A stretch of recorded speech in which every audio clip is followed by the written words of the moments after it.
ฟังนั้นแล้วเด้อยายอะฟังนี่วันนี้ว่ากามีพอใหญ่ขนาดเอ้าอยากเห็นคนด้วยนี่เป็นสภาพมาดีนี่ก็บอกเรียนกันดีกว่าครับหารู้ทุกคนมาดีว่าเห็นได้ที่ไหนแต่ว่าข้างหลังอยากให้รู้จักไอ้อ้นว่าโอ้โหแล้วที่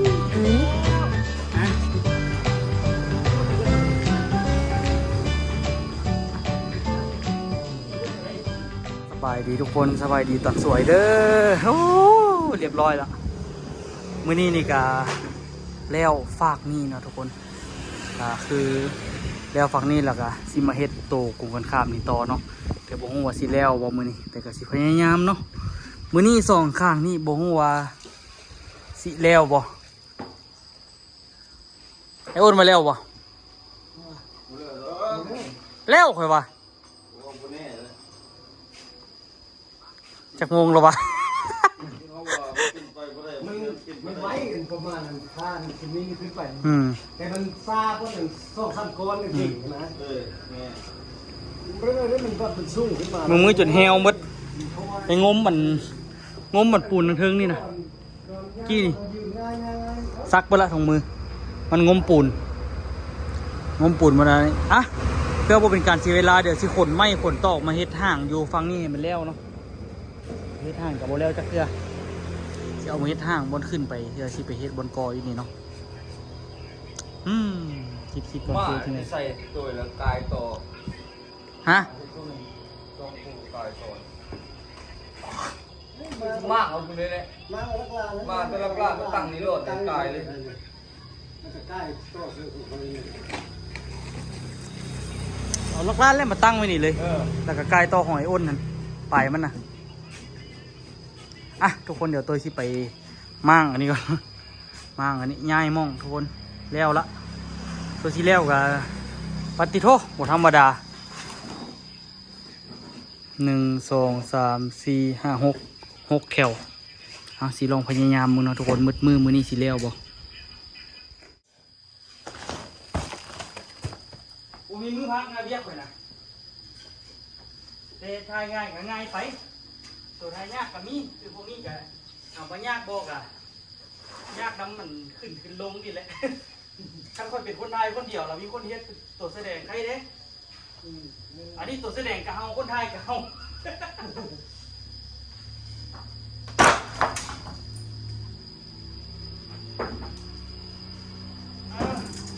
เราเนี่ยไม่อยากกล้าแสดงออกจ้างคุณเลยเอ้าไล่ให้ชั่วโมงแสดงตามเรื่องเขาแต่งนี่สิไล่ชั่วโมงเอาสิชั่วโมงหาเงินพักก็มีคนเด็กอยู่ในโอนไม่ครับมุกฆ่าแสดงออกโอ้ยมีหลายอยู่ยุคโคจอยแถวบ่มียุคนี้มันหลายแล้วก็จ้างเขานั่นแหละแสดงตามพวกจ้างได้ต่างแต่ว่าที่มีเงินจ้างบ่โอ้ยชั่วโมงหาที่วัดจ้างโอ้ย50,000ไปสิมาให้เนาะเดี๋ยวทุกหน้ามีอะไรเป็นเมียวายเสียงเพี้ยนเลยบอกมีที่มันเป้าอยู่ก็ไม่นี่เด้อ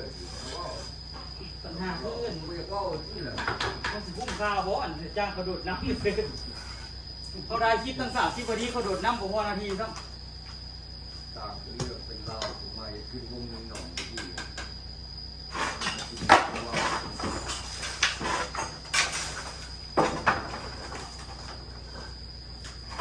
เจ็ดทิ้งทองโอ้เจ็ดทิ้งทองมีใครดำเลย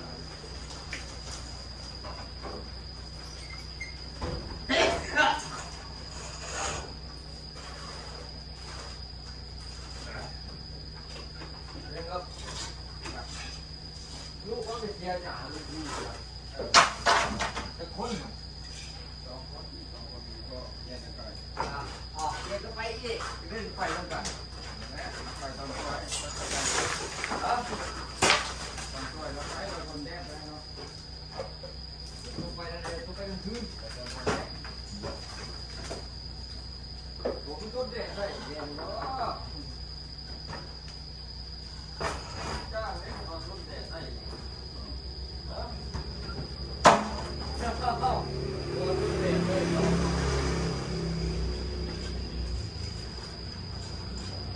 ฮ็ดแล้วเราก็ต้องนี่ง่ายดิ้นเมียนอีกโอ้ยแต่ละคน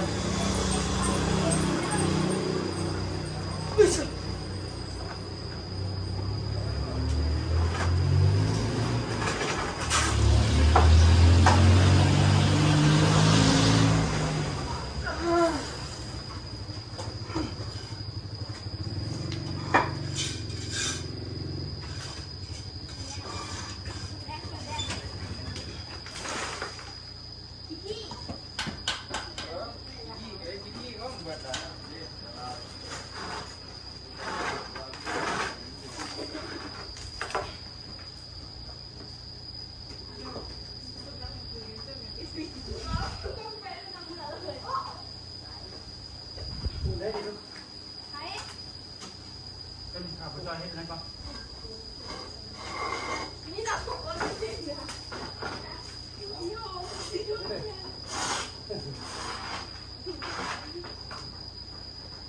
จะพูดในไอ้อ้วนนะ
ง่ายครับ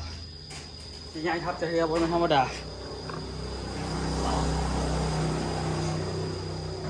แค่นี้ก็เหยียบขึ้นเหยียบลงเปิดก็จะบอก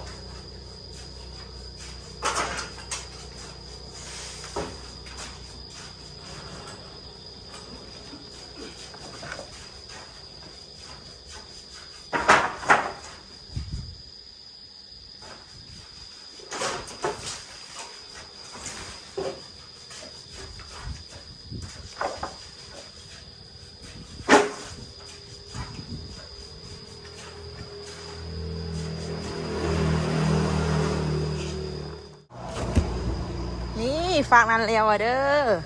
ง่ายครับ ใหญ่อะฝากนี่วันนี้ป้ากามีพอใหญ่ขนาด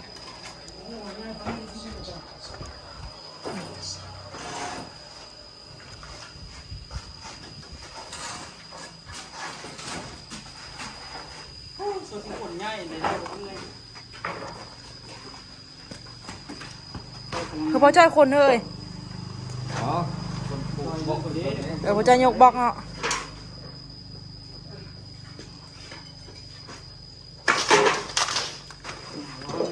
เด็กกันดูซิ่งนักหน่วงเลยนั่นก็ได้ อย่างก่อ เตะเอามันนะ โอ้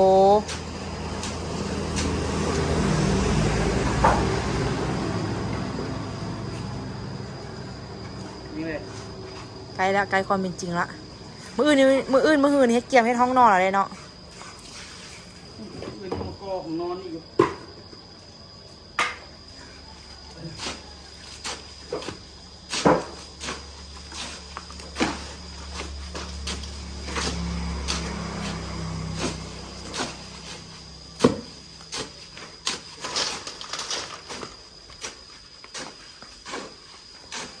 นี่หัวจอยเป็นหน่วยซัพพอร์ต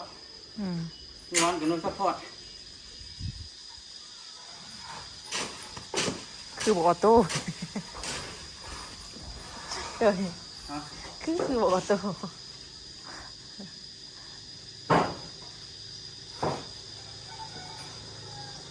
เอ๊ะ เอาตักให้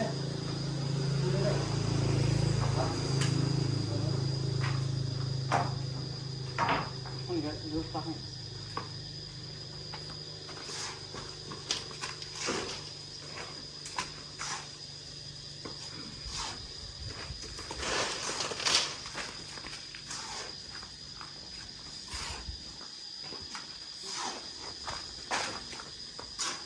ขั้นบ่มีอัน3นี่คือสิยากเอาตัวเนาะ หืม บ่มี3นี่ก็ยุ่งยากเติบไปเนาะ 7 ปีนะกี่ล้าน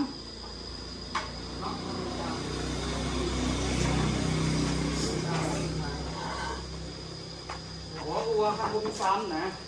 กี่ล้านสิ พอไป5นอดิบักไล่ น้อยอย่าง นอบอน น้องซอดฮะ น้องซอดเหรอ แม่นนอซอสที่แบบเขาจูดแล้วออกค่ะนะ ฮะหายสิ เดี๋ยวแปะหน้าสักคูนเหรอ แกล้งกันเหรอ บ่สักคูนสิมากินเอา เก็บลงเมื่อกินน้ำกันเนาะ ที่เราบอกคานแต่งเอง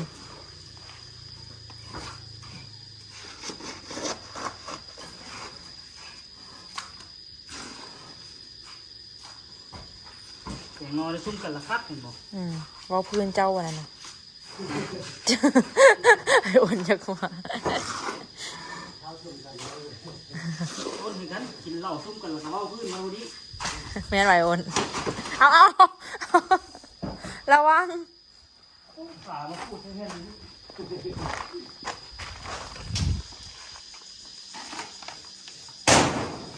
บนเรือวงเหล้าก่อนกันเลยที่เบ้าอยู่ มีดอก ลงมาโดยอ้นเนาะมีทุกเรื่อง ลมเรื่องไปฝรั่งเศสพุ่น เรื่องกันว่าก่อนละกันโอ้ยเมื่อยละหาปลาบ่นั้น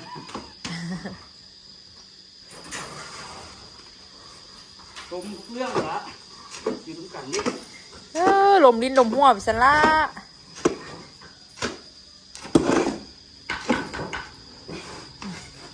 ป้าจอยเอาบล็อกขึ้นให้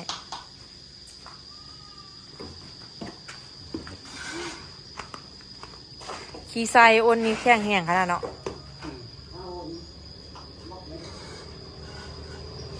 พ่อบอกให้อ้นก่อน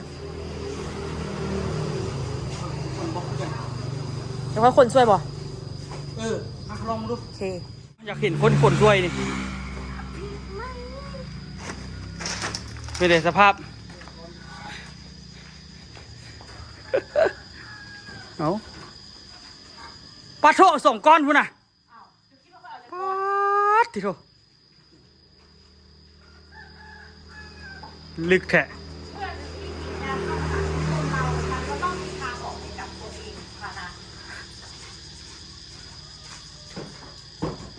เอาสิถาเบิ่งเด้อว่าสิได้จากก้อน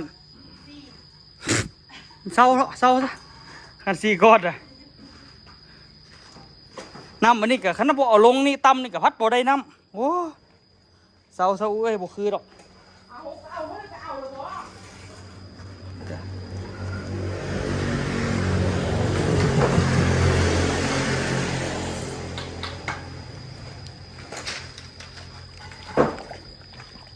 หน้าตาคือเจ้ายกบล็อกบ่คือดอกอุ้ยเป็นยังไงสภาพหาก็ซาหัวนะเสาซาเอาหยอกไปสินะเด็กก็เอายังหลายเด้อตัวที่เต็ม ทุกคนเดี๋ยวตัวคนบล็อกละวันนี้นี่ก็เอาบล็อกไปเลี้ยงกันได้ก้อนเนาะที่ถ่ารุ่นทุกคนวันนี้ว่าสิขึ้นได้สำเร็จแต่ว่าคาดหมายก็อยากให้มันจำแต่อ้นว่าโอ้โบเลี้ยวที่ฮะ ปันโทลูกโบเจล ตอนนี้ก็3 โมงละมีเวลาอยู่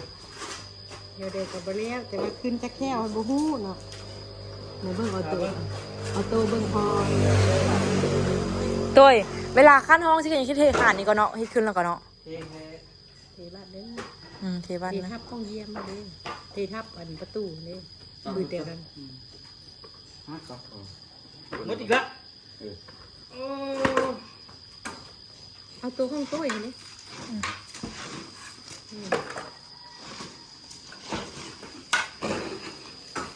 พอจ้อยเป็นกรรมกรพอตุยขึ้นหน่อยนึงเนาะเอาโตเฮ็ดแม่เอาโต ตัวเฮ็ดนี้ เจ้าเอ้ยเจ้าหวะเอาเจ้าเบิ่งอีพ่อเฮ็ดเวียกวะแม่นว่าเอาเจ้าเบิ่งอีพ่อเฮ็ดเวียกแม่นแท้ๆนี่ ว่า เบิ่งพอเป็น เบิ่งแท้เบิ่งมาเบิ่งพอเห็นเดียว มึงชอบอันนี้พัดเกาะกันอยู่พี่ได้นี่ นี่คือให้อันมือขนาดที่นั่นน่ะ ก็ขนาดตั้งใจเบิ่งขนาด ตั้งใจเบิ่งเยอะมันนี่เฮ็ดให้เราเป็นเรียบร้อยเพิ่น กินข้าวมันรัวจะได้เนาะเอานั่นชั่วกัน โดดลงคือสิคักคัน M&I มาวินนี่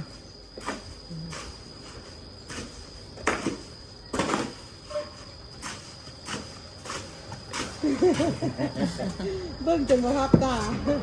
โอ้ยขี้ฝุ่น ขี้ฝุ่น บ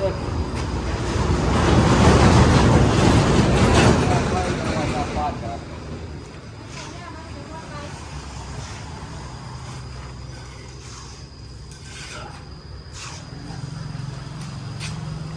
พยายามดีแล้ว เดี๋ยวใส่เพลงคือห้องเพลงซะเด้อตอนนี้กำลังสร้าง อย่ามองข้ามฉันนะหากมีใครที่ดีกว่าสัญญาได้ไหมอันเดียวก็ตัวไปอีกแล้วตัว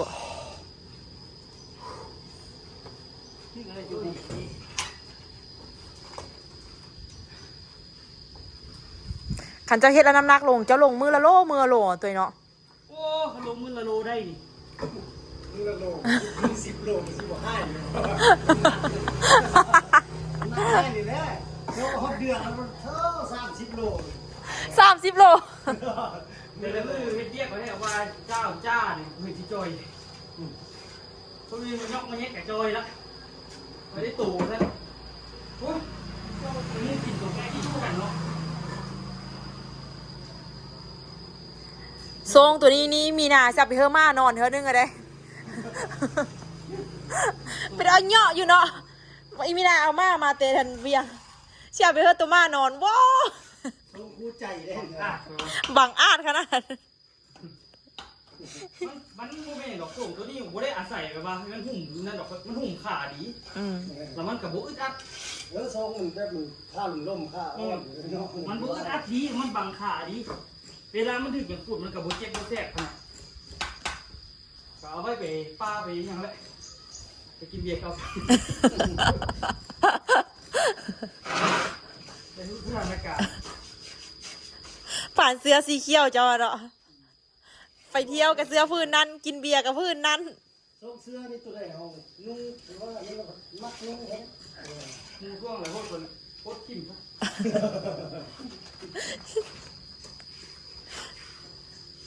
เขาว่าตัวนุ่งเสื้อพื้นเก่า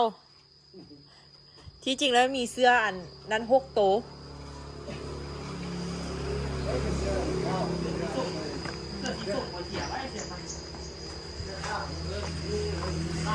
เฮ็ดมาไว้อีกไหมตัว เสื้อแต่พอได้บ็อกเซอร์นี่นะคอยมีเป็นเกือบ10 ตัวตัวนี้เหลือ3 ตัว โอ้ คอย ย นับมึงละ มันจิ้วแถวหันละ อยู่ตะกี้เห็นว่าโบเห็นไปซอกนี่อยู่เวียงมัดแต่วันนี้ไปเวียงโบเห็นเลย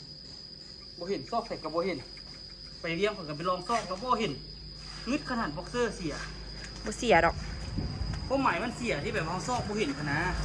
มันไม่ได้เสียมันไม่ได้หมายถึงว่าเสียแล้วคนมาลักหรอกไอ้ที่มาลักบ็อกเซอร์กัน เบิ่งเด้อสิให้เบิ่งภาพรวมบัตรก็แล้วใกล้ละเด้อโอ้ฮอนดินี่ทุกคนนี่เดี๋ยวอีกฝากนี่ฝากเดียวเห็นปะนี่กวางเตอร์เป็นเนาะฮานนี่เนาะขันก็ออกมาอีกคือเอาสิเฮ็ดนี่แห้งกวางเลยนี่ตัวเองสูงขนาดตะกี้ฮานไม่จันออกจอกอยู่ลุมไหม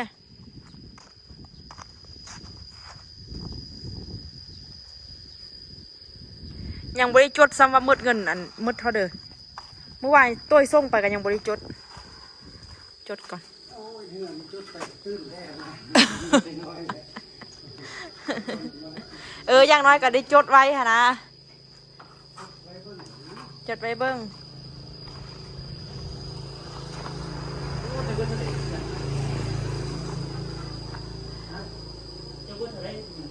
โอ้บริจาคอันนี้นะเฮ็ดไปตามจักชั้นเลยซื้อไปเฮ็ดไปซื้อไปเฮ็ดไป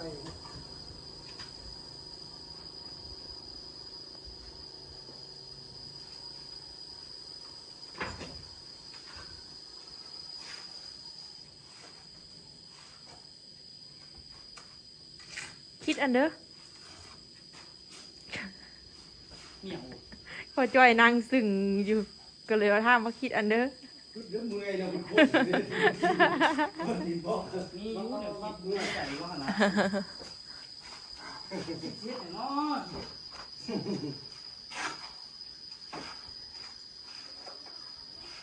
วันนี้ท้องฟ้างามเนาะ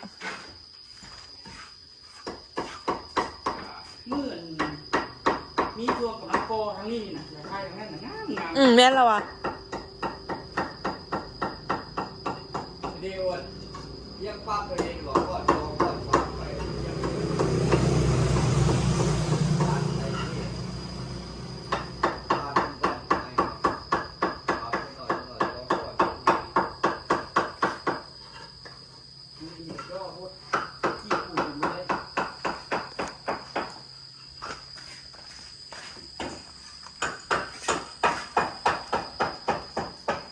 เบิ่งเครื่องหานทุกคน อันได้ค่ายดีขนาดได้นี่นะคันน้องอู้เอาเครื่องมาแล้วบางเทื่อได้ข้ามไปไทยผู้ใดอยากได้สร้างน้องอู้ได้เด้อ ดีแล้ว12 โมงคืนพวกก็ยังสิมาเอาเครื่อง เดี๋ยวทุกคนเด้ออันนี้แม่นันบุรีอะทุกคนบุรีลาวมีโรงงานอยู่ลาวคันท่าว่าน้องอู้ซื้อมาขายคันท่าแบบน้องอู้สิข้ามไปไทยผู้ใดอยากได้สร้างน้องอู้ได้น้องอู้เอาข้ามไปให้ กฎหมายได้เนาะ เอาข้ามไปอันผู้ละอันเนาะ ของก้อนของฝากดำซ่องได้อยู่ดำตุดได้อยู่ ดำก็ใช้ได้อยู่ กระลำตุดนะ ก็เราผู้ใดอยากได้หรือสั่งมาสั่น เอาเขาก็สร้างฟ้าคนส่งไปเฮ้ยบุพิษดอก เป็นแบบลับๆได้อยู่เป็นระบบบอกออกอยู่ทุก ฝากฝากไปจำนวนลายก็ได้แจ้งถึงองค์หญิงเลย นายกอ่ะ ได้แจ้งนายกว่าสั่นกับพิษเลยเนาะ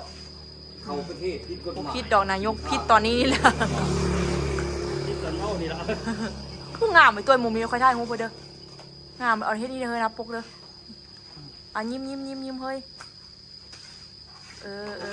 อ สวยพอแล้วเนาะเท่านี้เด้อไปก่อนเด้อ อ้าวพี่ใหญ่อ้นเขาออกคืน มันยังทรงนิสัยที่มันเกิด เกินวะเกินเลเวลวะ ที่เราบริใส่ ใส่แท้ ทรงลมนี่เด็ก ซองลมได้ปองแสงนะปองแสงปุ๊บมันบอกแก้วก็5 อันก็เด็กคือตัวนั้นเลย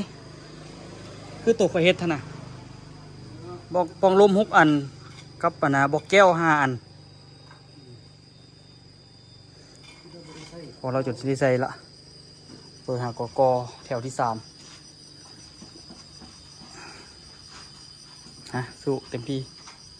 เต็มกำลังตอนนี้นี่ก้อนที่4แล้วตัวกระไดไออ้น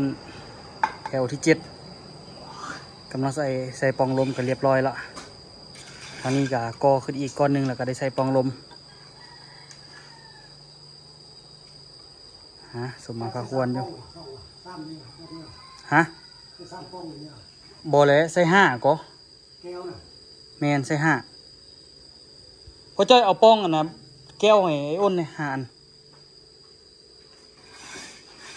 ไกลแล้ว เสียแต่อันนี้เนาะดีลากอะแกะออกแล้วก็เฮ็ดไม่แล้วก็แล้วเนาะขึ้นไปขึ้นมากะเบิ้งละขีนตาละกินแหนงเว้ยของแก้วตัวนี้ เสียใจน้ำหลังละล่า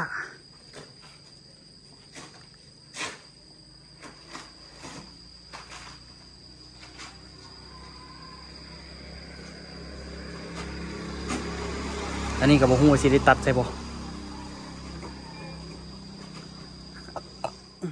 ไอ้อ้นเราละเอียดละยังได้ตัวต้องได้สู่ต่ออีกแถวหนึงเอาไปเอามาได้เรื่องอยู่มาตรฐานอยู่ซื้อกันเป๊ะๆเลยเห็นบ่เอาตัวของไอ้อ้นก็ได้2 จอกไม่เป็นเสียว กินก่อนนะแม่ ผมว่า2 จอกบ่เดียวมันจึงซาใจ พ่อ 3ซะน่ะลอยเลยเฮ็ดมาแล้วลอยเลยแบบว่าโอ้ยนั่งบัดนึงก่อนนั่งอยู่นี่เลย แต่ว่าสิพยายามซ้ำตัวนี้ให้มันแล้วไม่จันบ่เห็นเหรอ คือเอาโต้มากินข้าว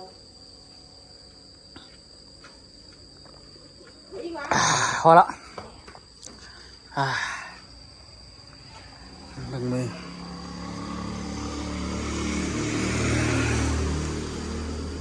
เอาที่ใส่ซื้อถุงมือนั่นกับขี้ข้านไปซื้อถุงมืออย่างหน่อยอ้นเนาะมีถุงมืออย่างเนาะตัวจับปูนเนาะก็ที่ดีเนาะ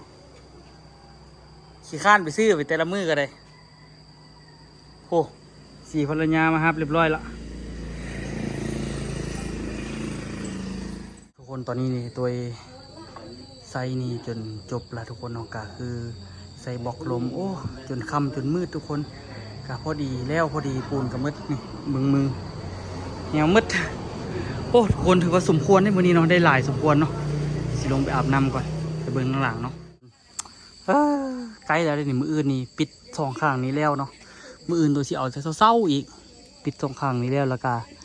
สิได้ไปก่อห้องนอนห้องน้ำแล้วก็โอ้ใกล้แล้วได้ปะเนี่ยนะเนาะเดี๋ยวพาไปเบิ่งข้างหลังใกล้สิจบแล้วพอดีมีแขกมาตัวเลยออกมาข้างหลังเนาะทางนี้ก็คือก่อแล้วหมดละเด้อทุกคนเนาะนี่ละเอียดยิบสองข้างเรียบร้อย100%มีแต่ถ้ากออีกอันนั้นต่อมืออื่นเนาะแล้วก็เกี่ยมแล้วแล้วนี่มีปองลมปองแสงมีอย่างครบถ้วนมีปองอากาศมีปองเยี่ยมเนาะทางหลังมีไปแน่เพราะว่าเขาเฮ็ดเป็นห้องนอน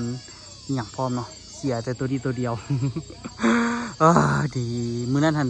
กอแถวดีทั้งถึงอันบอกแก้วหันแล้วเนาะแต่จึงมาเห็นบุษันแล้วมันงะออกคืนก็ได้อยู่เนาะเสียเวลาในนึงเพิ่มเข้าไปฮะมีการอยู่ใกล้ละฮะ ไกลสิแล้วล่ะทุกคนห่านก็ได้เนาะเบิ่งทั้งหน้าทั้งหลังทั้งข้างโอ้ครบเซตเลยเนาะมืออื่นกับกอทั้งข้างนี้แล้วก็ได้แล้วนะทุกคนแล้วก็กอห้องนอนครบเซตเนาะให้เบิ่งหน่อยนึงพอห้องนอนพอดีไม่จันลงไปเวียกลุมตัวเลยบ่ได้ลงไปอาบน้ำเถอะ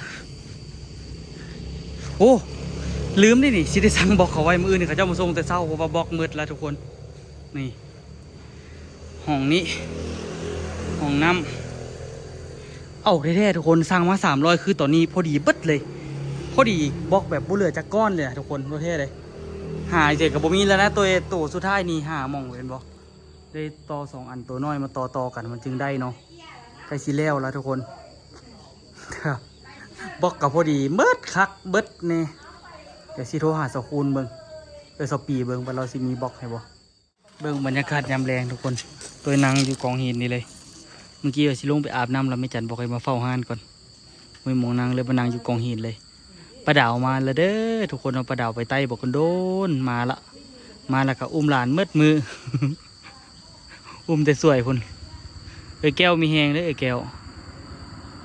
ให้อาซีก็มีแหงเงาเลยให้ตัวดาวคนมายำแรงกะนี่แหละซิวๆทุกคนเอารถไกลไปไกลมากับบ่ค่อยสิหลายเฮงดอกแต่กะพอมีอยู่นั่งนอนกองขี้หินเลยเฮ็ดห้านกะบ่แม่นค่อยเป็นค่อยไปเลยทุกคนตัวเฮ็ดทุกมือตื่นเช้ามาตั้งแต่แต่ละมื้อนี่ลง7 โมงเช้าจน6 โมง5 6 โมงจนค่ำทุกคนตัวจังเซาเนาะแต่ละมือบุเป็นธรรมดาเนาะเฮ็ดท่านนี่ก็ได้ก็สู่สมีก็ได้สมีก็ถือว่าโอเคเลยเนาะบ่ฮู้ว่าเริ่มเฮ็ดท่านตั้งแต่ช่วงเดือนเดี๋ยวลืมแล้วเว้ยรู้สึกว่าก่อนบุญบ้านบ่เวลาช่วงบุญบ้านเท่าเดือนนี่ก่อนเดือน3บ่เดือน4บ่โอ้แสดงว่าข่อยก็เฮ็ดเดือน4นี่เฮ็ดท่านนี่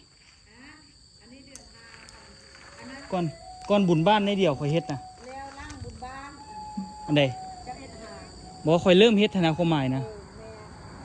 ข่อยเริ่มเฮ็ดเป็นช่วงประมาณอันที่เทียบกับประมาณเดือน4เริ่มพุดคุมเริ่มตั้งห้าน